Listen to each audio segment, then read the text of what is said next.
The late afternoon sun cast long shadows across Highway 16 as Zara Matthews guided her blue Subaru around yet another bend in the endless ribbon of asphalt. Her shoulders ached from 6 hours of driving, but her focus remained sharp. At 32, Zara carried herself with the quiet confidence of someone who knew exactly what her body could do. 5'9" with corded muscles beneath dark brown skin, she wasn't what most people pictured when they thought three-time welterweight champion. That misconception had worked to her advantage more times than she could count. Just 20 more miles, she murmured, adjusting her rear-view mirror. The tournament in Phoenix wasn't for another 3 days, giving her plenty of time to reach her destination. Zara preferred driving to flying whenever possible. It gave her time to think, to prepare mentally for the fight ahead. Riverside, population 2,476, wasn't on any tourist maps. It was just another dot on the landscape, a place to refuel before continuing her journey. Zara had never been one for fame. Even after her spectacular win against Nina Toro last spring, she'd declined most interview requests, preferring to let her performance in the octagon speak for itself. Few people would recognize her face outside fighting circles, especially not here, so far from home. The gas gauge blinked its warning. Time to stop. Zara eased her Subaru into Hank's Gas and Go, a weathered establishment with 2 ancient pumps and a convenience store whose faded sign had seen better days. The place sat on the edge of Riverside, far enough from the interstate that few travelers bothered stopping. She parked beside pump number 2, stretching her legs as she climbed out. The air felt different here. Thicker somehow. 3 men lounged against a mud-splattered pickup truck parked near the store entrance, their conversation halting abruptly as she stepped out. Their stares tracked her movements, heavy with something Zara recognized instantly. She'd felt that weight before, in high school locker rooms, in tournament lobbies, in places where her presence was considered an intrusion. "Pumps working?" she asked, nodding toward the ancient machine. No response. Just continued staring. Inside the store, a middle-aged clerk glanced up nervously when the bell above the door jingled. His eyes darted between Zara and the men outside, then back to his register. A young woman with a small child hurried past Zara, avoiding eye contact as she rushed to pay for her items. "Just passing through?" the clerk asked, voice tight. "Yes," Zara replied, selecting a bottle of water. "Heading to Phoenix. Might want to fill up quick," he murmured, almost inaudibly. "Some folks here don't take kindly to visitors." Zara swiped her card at the pump, keeping her movements deliberate and calm. The nozzle clicked as she inserted it into her gas tank. Behind her, gravel crunched under heavy boots. Well. Look who decided to stop in our little town," came a voice, thick with mockery. "You lost, sweetheart?" Zara didn't turn immediately. She watched in the car's reflection as 3 men from the pickup approached, joined now by a 4th, taller, with a snake tattoo winding up his neck. Their leader, judging by how the others deferred to him.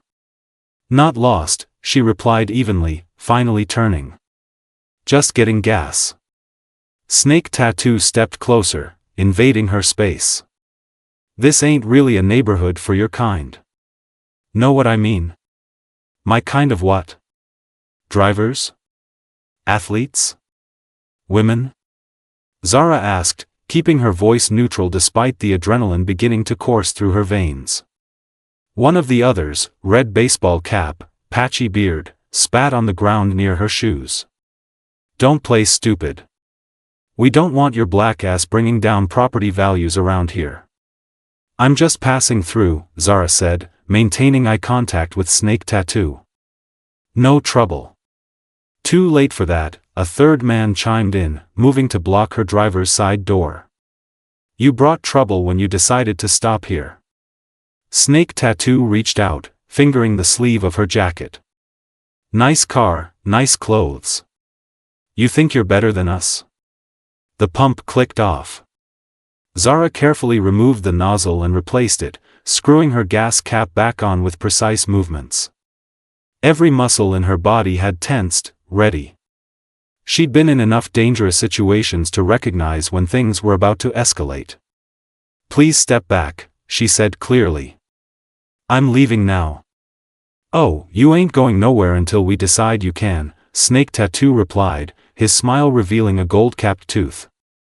"We're just getting acquainted."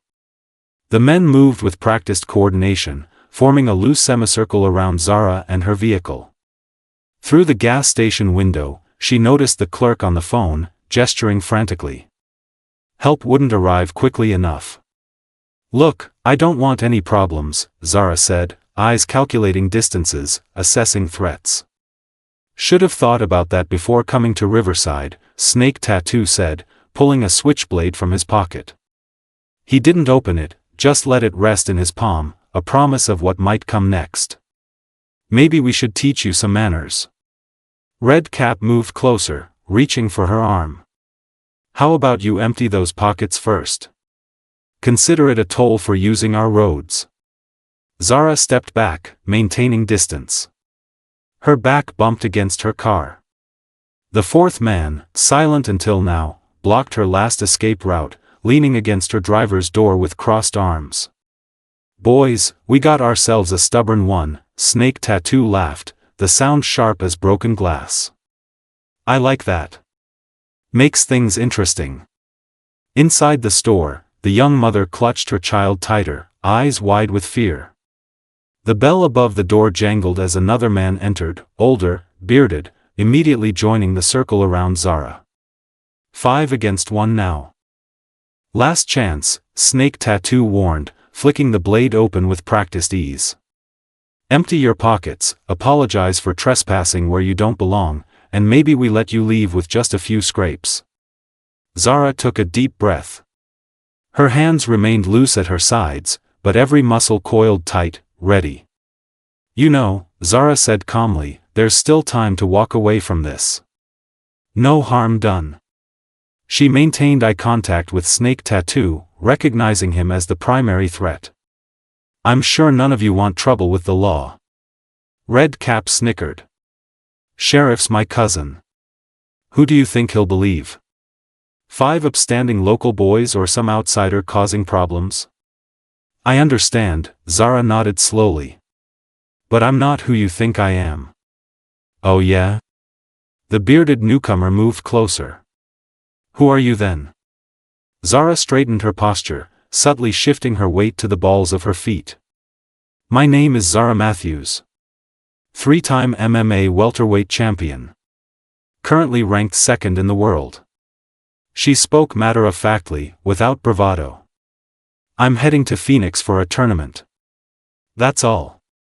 A flicker of uncertainty crossed Snake Tattoo's face, quickly replaced by derision. "Yeah, right. And I'm Mike Tyson." The others laughed, but their laughter held an edge of nervousness now. "Look it up if you don't believe me," Zara suggested. "But more importantly, understand what it means. I've spent my life learning how to defend myself. Against bigger opponents. Against multiple opponents." She focused on Snake Tattoo. "Against people with weapons."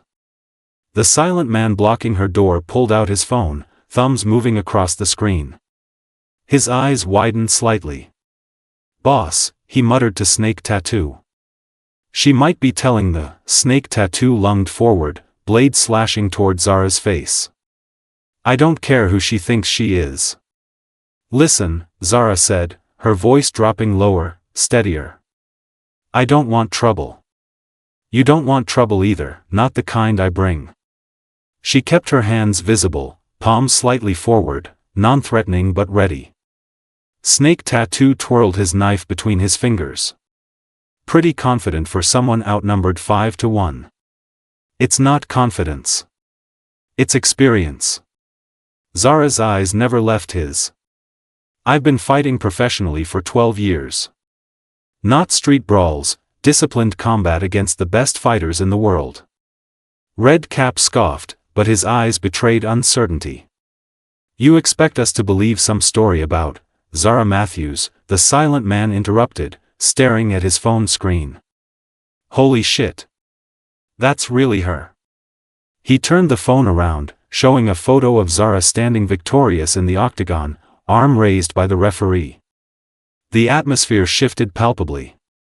Snake Tattoo's swagger faltered for just a moment. So what? He recovered quickly.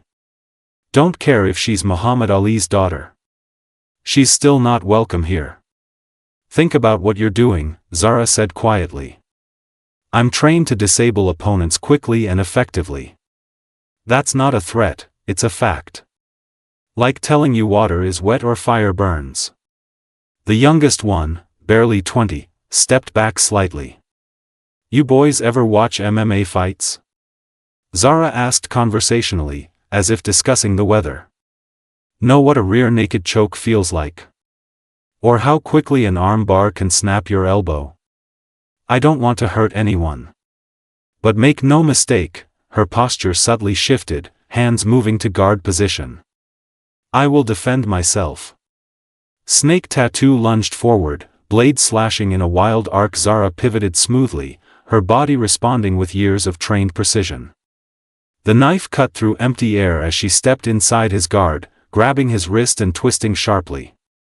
The switchblade clattered to the pavement. Before Snake Tattoo could register what happened, Zara swept his legs from beneath him. He hit the ground hard, air exploding from his lungs. Red Cap charged next, swinging a meaty fist toward her head. Zara slipped the punch, countering with a sharp elbow to his solar plexus. He doubled over, gasping. Stop now, she warned the others, circling to maintain sight lines on all attackers. The bearded man pulled a small baton from his belt, advancing cautiously. Zara waited, feet positioned perfectly, then exploded forward when he committed to his strike. She caught his arm, used his momentum to throw him over her hip. He crashed into the gas pump with a metallic clang. The fourth man hesitated, then rushed her from behind. Zara heard his footsteps, timed his approach, and dropped to sweep his legs. As he fell, she controlled his descent, applying just enough pressure to his shoulder to immobilize without injuring. Snake Tattoo had recovered, scrambling for his knife. Zara kicked it away, then delivered a precise strike to his thigh, a leg kick that temporarily paralyzed the limb. Stay down, she commanded, breathing controlled despite the exertion. Red Cap hadn't listened. He charged again, this time with the youngest man joining him. Zara sidestepped, using Red Cap's momentum to send him crashing into his friend. Both went down in a tangle of limbs. In less than 30 seconds, all 5 men were on the ground, groaning. Zara hadn't even broken a sweat.